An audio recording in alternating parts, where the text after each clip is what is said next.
Professor Williams there with Colors of the Rain, the original soundtrack from Poker Hunters. All right, joining us once again this morning to look at handling sexual pressure is Adetoye. Today I'm going to pronounce that surname right. Enikuemehin. I got it today, right? Right, yeah. It's good to have you again. Good morning. Good morning once again. Yes, sir. Thank you. Yeah. Man, we're lectured in the first segment. It's been a while I had such tutor about colors. Maybe we keep learning anyway, and now we are talking about handling sexual pressure. Okay, maybe I should just switch position now.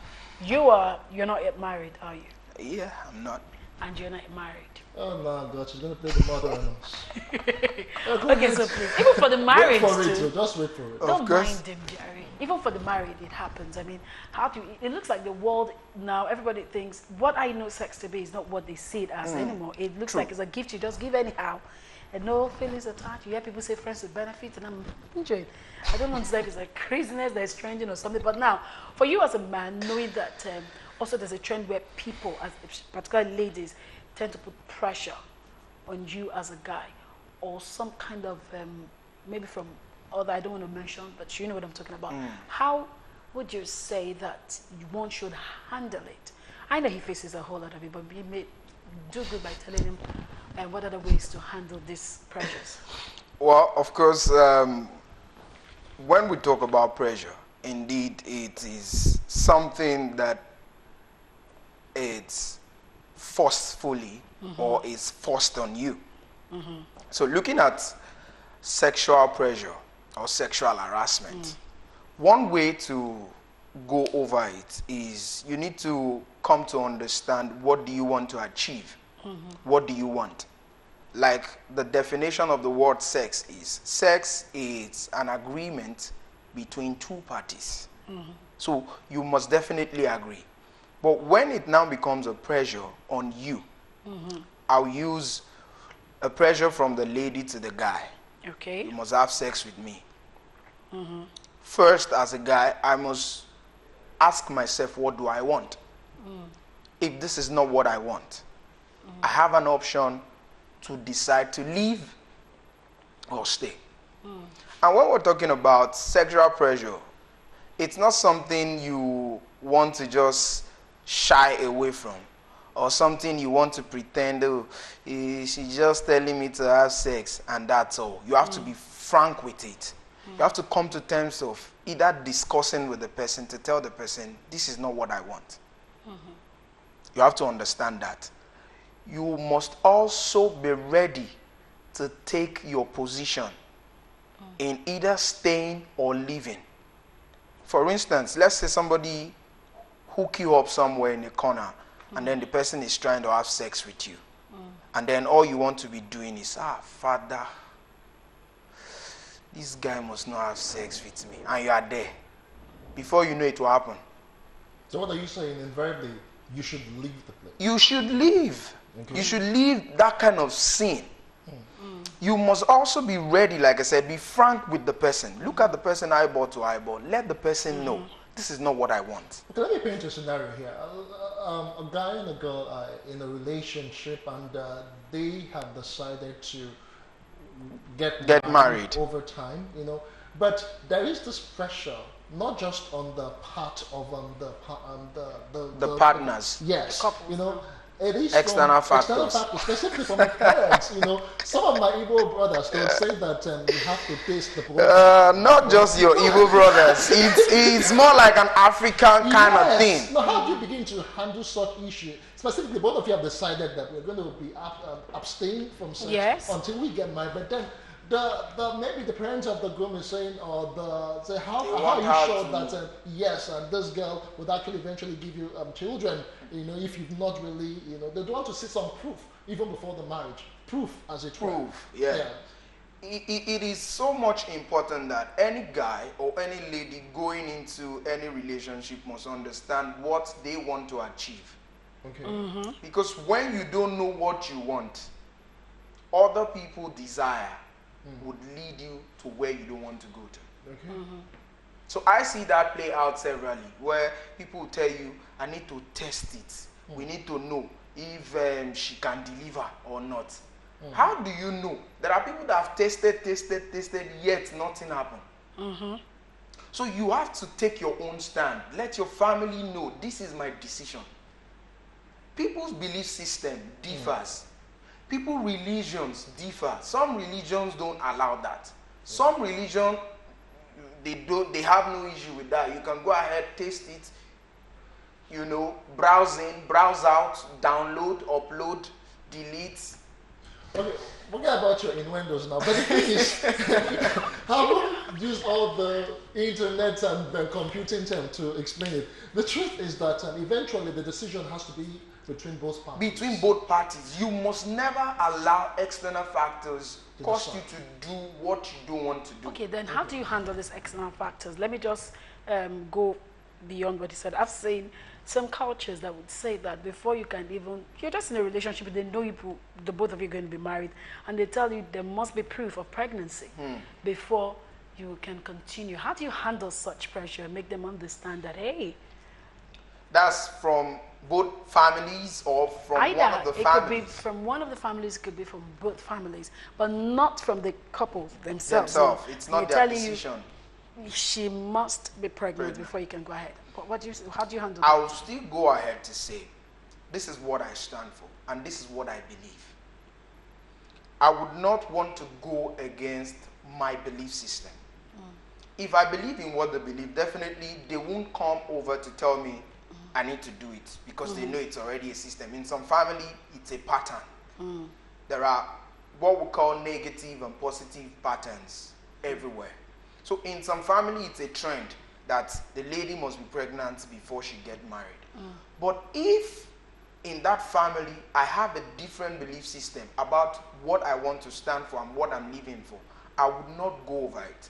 If that would be, let's say, from the family of the lady, and then they say, if our daughter is not pregnant, then you can't marry her, I would ask her, is this what you want? Because two cannot work together except they agree. So if there's a discord between both parties, definitely it won't work. So if the lady is consenting to what the other family is saying, then the guy is under pressure. So he needs to make a decision to decide, is this what I want, or this is not what I want? Let's take it further. In the office, a boss to a subordinate now. It could be both a male boss to a female boss, a female boss to a male boss. And also, let's take it to the field of contracts where I need a contract and then they're telling you, you must lay to get this. So how do you handle this? Because a lot of people, you hear people say, apply diplomacy, and I don't understand how you apply diplomacy. They say wisdom is profitable to direct. Some things are yes or no. There's nothing like, you know. So how do you address this? How do you handle it as a person? As a person, I said that you need to know what you stand for. If you're not ready to suffer some certain things based on what you believe, then we need to check what you believe. If the case of a boss to the employee, where the male boss, we hear most times, male boss is trying to harass the female employee to have sex with them. But also, we have the female boss also harassing the male employee to have sex with them. Okay, Toye, we'll be right back. We'll just take a quick break. It's still Galaxy today. Remember, you can be part of this conversation by sending SMS, and you can also interact with us on social media using the hashtag Galaxy Today. We'll be right back shortly. Don't go away.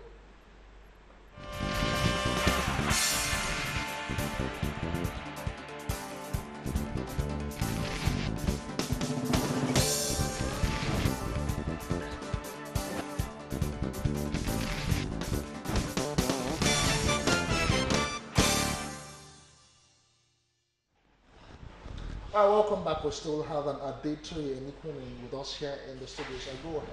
So, dealing with this sexual relation or sexual harassment issue, one, you must be firm and direct.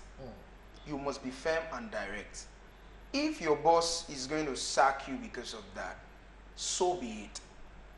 But if you don't know what you're standing for, definitely you want to consent to this harassment. In the long run, the person is satisfied, but you are not satisfied. Yet, you forever, as long as you're there, you will be dealing with this hurt. And it does not stop there. There will always be a next time. There will always be a next time. There will always be a next time. So at the point where the person is trying to now take the stand, which he or she should have taken at the first instance, it will be late. And it will be hard for that person to now take the decision. So in the end, what you don't want to lose, you eventually lose. Sometimes the boss or the employer doesn't really come all out immediately. They give you the job, they tell you how productive and how well you do the job. But over time, they now start making some demands, and sometimes you see it from the sexual overtures that they try to bring on the employee. But how do you begin to tell the boss that you don't want this? At the end of the day, not offend him too, and not lose your job. Yeah, that's where the diplomacy she talked about comes in. Okay. Wisdom is profitable to direct. Okay. You have to understand, I would want to use the word in Africa or in the Yoruba culture. It says there are different ways to say no to people. Like the word also says that soft answer turn away anger. Anger, yes. You can ask me something and I tell you, no, I don't want. And then you ask me again and I say, no, I don't want. Please, sir. I don't want to destroy my future. You are old enough to be my father. You are old enough to be my uncle. By the time you start saying words like that, you are old enough to be my mother. You just see that you are pouring cold water in that temper of that person. And some way, somehow, this whole thing will just gradually die down at that moment. Okay, sorry to butt in here. I like us to take it further. I remember when I was 7, I had friends. I served in a city where we were all sent to the classrooms. And some of my friends who served in other states, they worked in the bank, were pushed to the field as marketers. And there were demands that were being made. I mean, not from their bosses, but more like their bosses they know that this particular client using them as a bait. Exactly. So in a situation like that, where we know there are goals, they give you goals to attain, and then you have to meet that goals. At the same time, they give you customers, potential clients you can meet. And they tell you, this client must come in. And as a lady or as a guy, you go in there thinking you're going there to sell your banks or whatever, and they tell you, we already know what we want, you are used as a bait. How do you handle such situations? Because my kind of person, I believe in the yes or no, tell it to the face, look at it, cost whatever that is going to cost you, say it and walk out. And there are some cases where they'll tell you, apply diplomacy, and that's one part I really don't understand, when it has to do with a yes or a no. So in a situation like that, where this is someone who is young, trying to gather his or her life, trying to plant a future, and you are put in that kind of situation, especially when you are in a place where, they send you to places where you know that you actually need reason to find a way to get out. How do you handle such a situation? I would still go ahead to say that you cannot separate a man from what he's made up of. What you have inside is definitely what you will give. If before you get into that job, you not make a research on what it entails, that's a different case. You must understand what you're going into and understand the professional, because there are unprofessional way of going about your business. Yeah. There are professional ways and there are unprofessional ways. So you must understand the professional way to go about it in order to convince your client to buy in without losing your values. Okay. So the value you stand for would determine if you're going to fall in to the tricks or not. Understand. Okay. So you must be able to convince your client, if that's what he or she wants. You must be able to convince that client, because I'm sure the clients would have met several kind of people and would have thrown different tests on their part. But if the person realizes what you stand for is quite different from the people he or she has met over time, I'm sure the person will either buy into your product or not. Okay, what about if the pressure is from your peers. For instance, the same scenario of a couple who were thinking of getting married soon, and that they've sworn to to be abstinent, till they get married. So what happens where from the girl's side, her friends are telling her that I can't believe that you've not even done this with this guy before and all of that. On the guy's part as well, his friends are like, bros, it's helpful, you don't learn. So how do you begin to handle issues like that? Your relationship with people is important, no doubt. But you have a choice to give in to their opinion, because nobody can force anybody to do anything. But sorry, just to extend this question, but I feel to a large extent your relationship should be personal. Do I need to discuss such with my friends? I mean, we've decided to stay away till we're married. It's nobody's business if that is if it is our decision. So I'm just saying, yes. Could that be a way of shortening the? It's not in the first place. Why would you want to ask what our state is at that moment? These days people believe that they can go ahead to just say anything. There are certain things you don't say if that's not your line of business. Okay, quickly, I'd like you to address this. We see them in movies where maybe a single mother who gets married to someone and probably brings in her girl child, and that the girl is being harassed by her supposed stepfather. How do you expect that girl to handle that, knowing that she stands the risk of losing shelter, probably nowhere to go to, How do you tell them to handle this? As well as children in school, in secondary schools these days, we see teachers harassing students. I read a novel I read recently, and I realized how teachers try to work on children's psychology, because at that moment they're still growing, they're still forming, and at teenage, of course, you know what you've inculcated into your child, but they get to the outside world and they throw something else to them. How do you? Let's talk to them now. How do you tell them to handle this?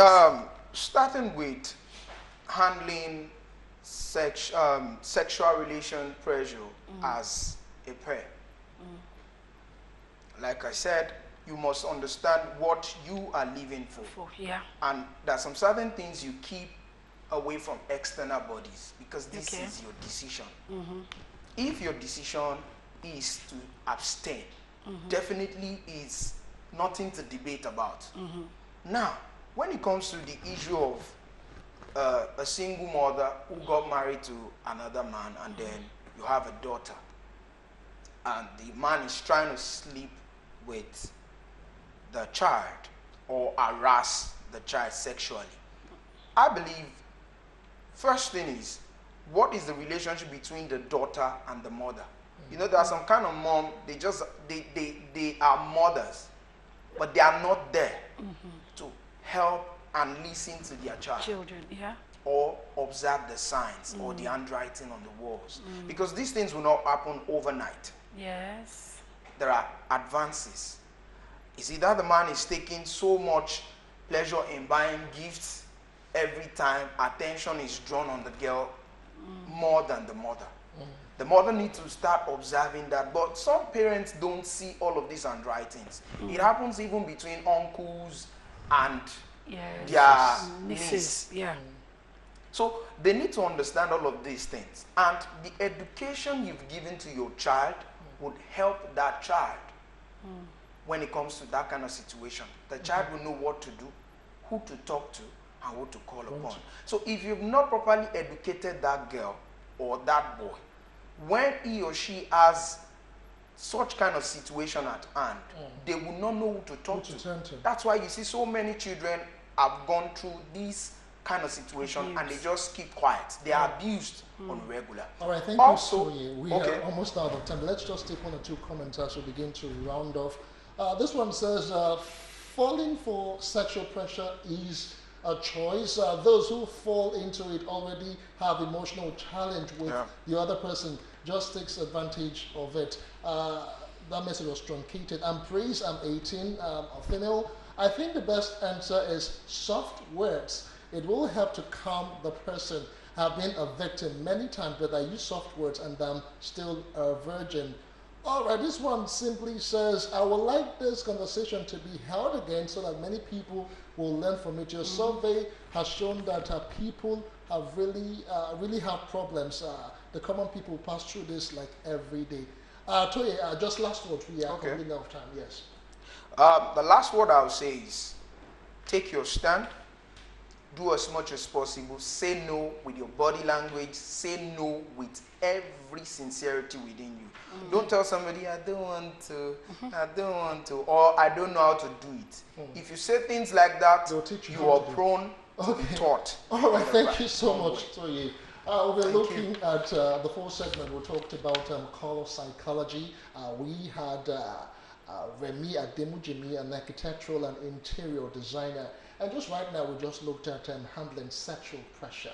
And of course, it was with Adetoye Enikuemehin, a youth coach. Thank you so much for coming. Thank you. And for you who sat to enjoy this show, we have to pull the curtain here. We'll be back tomorrow for the entertainment edition. I am Uche Onyekuluje. Do have a wonderful Thursday.